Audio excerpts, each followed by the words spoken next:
سأقبل يا خالقي من جديد. Bagaimana sih perintah Allah dan keutamaan orang yang memiliki akhlak yang mulia agar bisa menjadi motivasi yang besar buat kita untuk bisa menjadikan akhlak sebagai pegangan kita. Bermula daripada firman Allah Subhanahu wa taala yang menjelaskan masalah akhlak ini di dalam surah Al-Ma'arij ayat 19 sampai ayat 35. Kita tadabburi ayat ini. A'udzu billahi minasyaitonir rajim. Innal insana khuliqa halu'a wa idza massahu syarru jazu'a wa idza massahu alkhairu manu'a illa almusallin alladhina hum ala salatihim daimun walladhina fi amwalihim haqqun ma'lum lis-sa'ili wal mahrum walladhina yusaddiquna biyaumiddin والذين هم من عذاب ربهم مشفقون إن عذاب ربهم غير مأمون والذين هم لفروجهم حافظون إلا على أزواجهم أو ما ملكت أيمانهم فإنهم غير ملومين فمن ابتغى وراء ذلك فأولئك هم العادون والذين هم لأماناتهم وعهدهم راعون والذين هم بشهاداتهم قائمون والذين هم على صلاتهم يحافظون أولئك في جنات مكرمون. Sesungguhnya kata Allah SWT, manusia itu diciptakan ada potensi sifat berkeluh kesah, lagi kikir. Ada sifat itu di dalam diri manusia. Apabila ia ditimpa kesusahan, dia selalu berkeluh kesah. Dan apabila ia mendapatkan kebaikan, diberikan rezeki, maka dia kikir. Kecuali orang-orang yang mengerjakan sholat. Jadi rupanya potensi itu ada dalam diri manusia juga, sifat yang buruk. Ya, Allah SWT berikannya sebagai ujian. Tapi akan hilang sifat yang buruk itu bila kita memenuhi kriteria di bawah ini. Kata Allah Subhanahu Wa Taala, kecuali orang-orang yang sholat, yaitu orang-orang yang rutin mengerjakan sholatnya, istiqamah, selalu mengerjakan sholat 5 waktu dan sholat-sholat sunnahnya. Ini akan membentuk karakter atau akhlak yang baik. Dan orang-orang yang dalam hartanya tersedia bagian tertentu bagi orang-orang miskin yang meminta dan orang-orang yang tidak mempunyai apa-apa untuk atau yang tidak mau meminta. Jadi di sini perhatikan cirinya teman-teman. Ciri orang yang memiliki akhlak mulia dalam sedekah itu tidak selamanya dia hanya memberi orang yang minta, tapi bagaimana dia memberi orang yang tidak minta pun. Ya. Dan dalam bab sedekah ini kata para ulama, kalau ada orang dimintai lalu dia memberi, orangnya baik. Tapi kalau ada orang sengaja keluar mencari orang miskin walaupun tidak minta dia beri, ini orang lebih baik. Seperti misalnya kalau kita tinggal di satu komplek perumahan, kebetulan di komplek perumahan itu tidak ada sama sekali orang miskin. Berarti dalam sepekan misalnya kita tidak bersedekah. Ini keliru. Padahal ada hadis Bukhari, kata Nabi SAW, setiap hari Allah turunkan 2 malaikat. Yang satu mengatakan, ya Allah lapangkan rezeki orang yang suka bersedekah, memberi. Dan yang satu mengatakan, ya Allah binasakan jiwa dan harta orang yang bakhil atau pelit. Ini akhlak yang mulia. Rutinitas mengeluarkan sedekah kata Allah, selain menjaga sholatnya, dia juga selalu memberikan hartanya kepada orang yang meminta dan orang yang tidak meminta. Lalu kemudian yang ketiga adalah dan orang-orang yang mempercayai hari pembalasan, selalu targetnya akhirat. Dia tidak mau menunggangi dunia atau menjalani dunia ini hanya dunia saja, tapi dia berusaha mendapatkan atau menunggangi dunia ini untuk akhiratnya, Maka ini yang penting. Bagaimana dia mengingatkan atau memahami ada kehidupan akhirat. Semua yang dia lakukan selalu dia hubungkan dengan akhiratnya. Dan orang-orang yang keempat, orang-orang yang takut terhadap azab Rabbnya, takut disiksa oleh Allah kalau sampai dia melanggar dosa-dosa. Karena sungguhnya azab Rabb mereka tidak ada orang yang merasa aman dari kedatangannya. Ya, sebagaimana kita tahu, datangnya gempa, tsunami, tidak bisa disangka-sangka kapan datangnya. Dan orang-orang yang memelihara kemaluannya, kecuali terhadap istri-istri mereka atau budak-budak yang mereka miliki. Artinya mereka tidak berzina. Maka sungguhnya mereka dalam hal itu tidak tercela. Kalau mereka lampiaskan pada pasangan halalnya tidak tercela. Barang siapa yang mencari di balik itu, maka mereka itulah orang-orang yang melampaui batas. Siapa yang berzina, maka dia melampaui batas. Dan orang-orang yang memelihara amanah-amanah yang dipikulnya dan janjinya. Dan orang-orang yang memberikan kesaksian benar. Dan orang-orang yang memelihara solatnya, mereka itu akan kekal di dalam surga dan dimuliakan. Ini salah satu contoh ayat yang menjelaskan tentang masalah bagaimana akhlak mulia ditekankan dalam Al-Quran. Juga dalam surah Al-A'raf ayat 199, Allah subhanahu wa ta'ala berfirman, A'udhu billahi minasyaitonir rajim, khudhil afwa wa'mur bil urfi wa'arid anil jahilin. Hai Muhammad, jadilah engkau pemaaf dan suruhlah orang untuk mengerjakan kebaikan dan berpalinglah dari orang-orang bodoh. Nabi SAW disuruh jadi pemaaf. Dan nanti kita akan lihat bagaimana karakter Nabi SAW. Beliau selalu memaafkan orang yang berbuat kesalahan. Bisa sabar dalam menghadapi orang-orang yang kasar dalam sikap bersama beliau. Dan sekian banyak contoh nanti akan kita sampaikan. Tapi ini perintah Allah untuk membentuk karakter Nabi SAW memiliki akhlak yang mulia. Juga dalam surah An-Nahl ayat 90, Allah SWT berfirman, A'udzu billahi minasyaitonir rajim.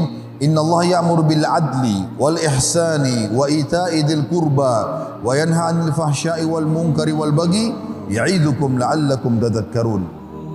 Sesungguhnya Allah menyuruh kalian semua berbuat adil dan berbuat kebajikan, memberi kepada kaum kerabat, dan Allah melarang dari perbuatan keji, kemungkaran dan permusuhan. Dia memberi peringatan kepadamu agar kamu mengambil pelajaran. Jadi ini ayat-ayat menyuruh seorang muslim menjadi orang yang sangat baik. Bagaimana dia bermuamalah dengan baik, bermuamalah dengan santun. Dan ini semua dilakukan karena Allah yang perintahkan, sehingga menjadi pahala. Dan sekian banyak ayat Al-Quran berhubungan dengan masalah itu. Tapi kita akan pindah ke hadis Nabi atau hadis-hadis Nabi SAW.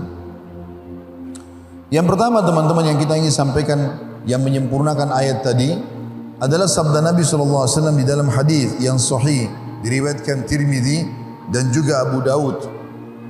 Bahwasanya Abu Darda radhiyallahu anhu berkata, Sami'tu an-Nabiy sallallahu alaihi wasallam yaqul ma min syai'in yudha'u fil mizani athqalu min husnil khuluq.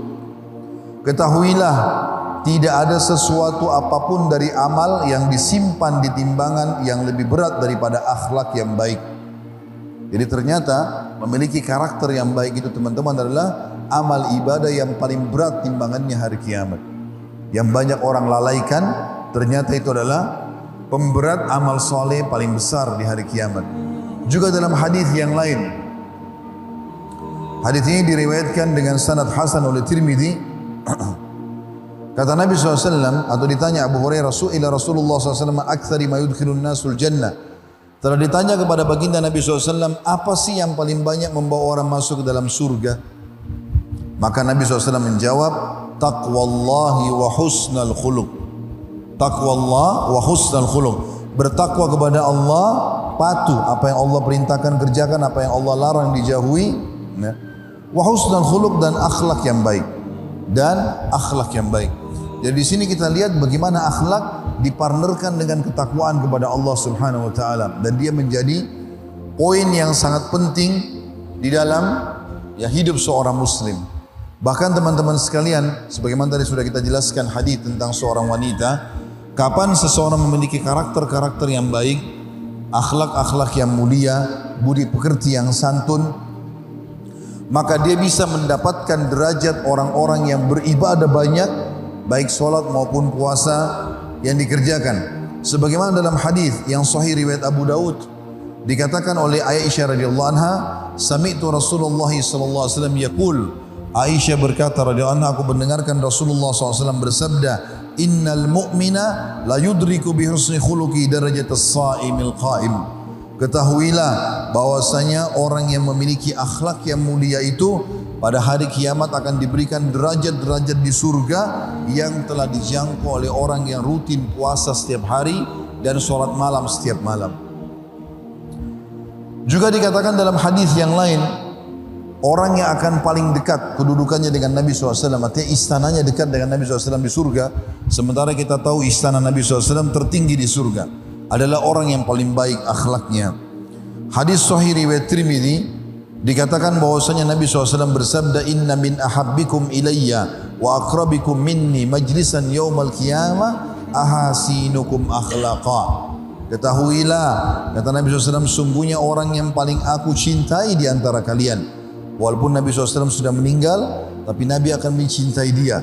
Dan cinta ini tandanya akan ada perhatian, pengorbanan. Nabi SAW akan membantunya. Sesungguhnya orang yang paling aku cintai di antara kalian dan yang paling dekat tempat duduknya atau tempat tinggalnya denganku pada hari kiamat nanti adalah orang yang paling baik akhlaknya. Karena hati tidak bisa ditundukkan dengan harta, hati bisa ditundukkan dengan akhlak mulia, hati bisa ditunjukkan dengan senyum manis. Iya kan? Kalau untuk jadi khutbah Jumat kan susah, tapi kalau senyum susah apa tidak? Siapa yang belum bisa senyum di sini? Coba angkat tangan. Yang belum bisa senyum, susah banget sekali Ustadz untuk senyum. Coba angkat tangan. Bisa kan? Iya, lihat antum senyum semua, manis-manis lagi senyumnya. Nah itu diterapkan ketika lewat, ketika permisi sama orang, ketika menyapa, ketika antum berhadapan dengan pembeli, kan begitu. Jangan sama akhwat aja senyumnya. Jadi sekali lagi, senyumnya itu kepada masyarakat tanpa ada syahwat dan seterusnya. Itu modal. Ini modal. Kita semua harus berdakwah. Kalau mau diakui sebagai umat Nabi, harus dakwah. Bukankah Allah mengatakan di akhir surat Yusuf, Qul hadhi sabili ad'u ilallahi ala basiratin ana wa manittaba'ani. Katakanlah, inilah jalanku, aku berdakwah di jalan Allah di atas ilmu, aku dan pengikutku. Jadi mengaku pengikut Nabi tidak berdakwah, perlu kita koreksi kembali. Syarat menjadi pengikut Nabi dan agar diakui pada hari kiamat berdakwah. Dan kalau kita tidak bisa berceramah, mengkaji kitab, setidaknya kita berdakwah dengan apa? Dengan akhlak, dengan senyuman, dengan keramahan, dengan jamuan. Ini penting untuk kita lakukan dan banyak orang dapat hidayah. Bukankah bapaknya Abu Bakar dapat hidayah karena akhlak Nabi SAW ketika di Fatu Mekah? Ketika Abu Bakar membawa bapaknya menghadap Rasulullah, bapaknya yang sudah tua renta, lalu ditegur oleh Nabi, wahai Abu Bakar, kenapa engkau tidak membiarkan bapakmu ini istirahat di rumahnya, saya yang akan datang ke beliau. Allahu Akbar. Bayangkan kalau antum dengar tersebut. Kenapa bapak datang sini? Saya yang akan datang ke sana. Coba kalau kita ada di posisi bapaknya Abu Bakar, siapa yang nggak terharu? Nabi SAW. Dan beliau membuka pintu, beliau membuka kota Mekah. Jadi beliau masuk ke kota Mekah bukan liburan, bukan senang-senang. Ini membuka kota Mekah. Pekerjaannya banyak, PR-nya segudang, sibuk sekali. Tapi masih sempat mengatakan, kenapa nggak istirahat saja di rumah? Nanti saya akan datang untuk beliau. Langsung mengucapkan la ilaha illallah, dan ini pun ditekankan oleh Syekh Abdul Razak bin Abdul Muhsin Al-Abbad. Begitu juga dengan Zazan. Kita tahu ulama besar di Irak dapat hidayahnya kenapa? Zazan itu awalnya pemusik. Jadi kalau sekarang dia punya grup band dulu waktu masih muda. Lalu diingkari oleh Abdullah bin Mas'ud. Diingkari ketika Abdullah bin Mas'ud melewati dia dengan teman-temannya yang sedang main musik, diingkari. Lalu Abdullah bin Mas'ud pulang, lalu didatangi oleh Zazan. Lalu apa kata Abdullah bin Mas'ud? Ini pelaku kemaksiatan, iya apa tidak? Pemain musik, maksiat apa tidak? Maksiat. Dan ini menunjukkan musik itu maksiat. Kalau nggak maksiat nggak mungkin diingkari oleh Abdullah bin Mas'ud. Dan kalau masalah khilaf yang kuat nggak mungkin diingkari. Kan kaidah ulama la inkar fi mas'alatin ijtihadiyah, tidak ada pengingkaran dalam masalah ijtihadiyah. Jelas ini kemungkaran. Dan ada 10 ulama besar termasuk ulama-ulama Syafi'i yang mengatakan musik itu haram secara ijma'. Jadi bukan hanya 1-2 ulama yang mengatakan musik itu haram secara ijma', tapi lebih dari 10 para ulama. Dan kita tahu sendiri hadisnya. Nah, begitu Zazan datang ke rumah Abdullah bin Mas'ud, disambut oleh Abdullah bin Mas'ud. Tahu salah satu sambutannya gimana? Kata beliau, marhaban liman yuhibbuhullah. Selamat datang wahai orang yang dicintai oleh Allah. Allahu Akbar. Dia pelaku kemaksiatan. Coba antum datang ke rumah masyayikh, dikatakan begitu sama syekhnya. Gimana antum gak terharu? Selamat datang orang yang dicintai oleh Allah. Loh, kok dicintai oleh Allah? Ustadz, dia kan pelaku kemaksiatan. Berarti Abdullah bin Mas'ud bohong dong. Bohong apa tidak? Siapa yang sudah belajar akidah wala dan bara? Bohong apa tidak? Tidak bohong. Karena selama masih punya setitik iman, dicintai oleh Allah apa tidak? Dicintai namun sesuai dengan kadar imannya. Tidak bohong sama sekali. Tapi orang bisa terharu. Lalu diajak masuk.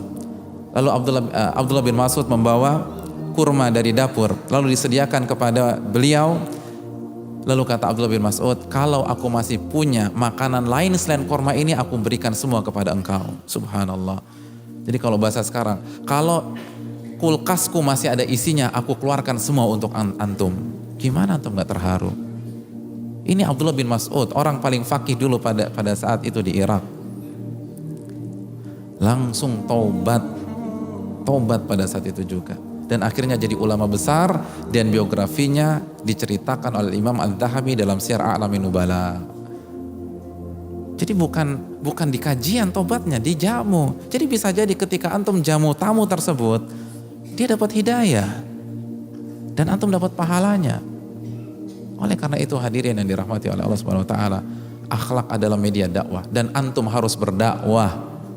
Apalagi dengan penampilan yang sesuai dengan sunnah. Masyarakat nggak mau peduli antum sudah menamatkan buku apa.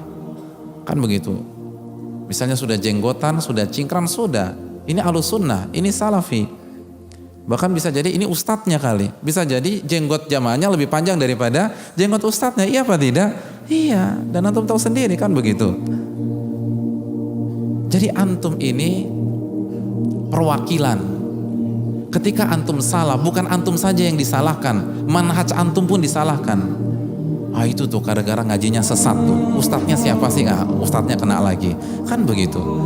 Jadi hadirin yang dirahmati oleh Allah Subhanahu wa taala, kita harus berdakwah. Tapi kalau kita bisa menampilkan akhlak yang mulia, maka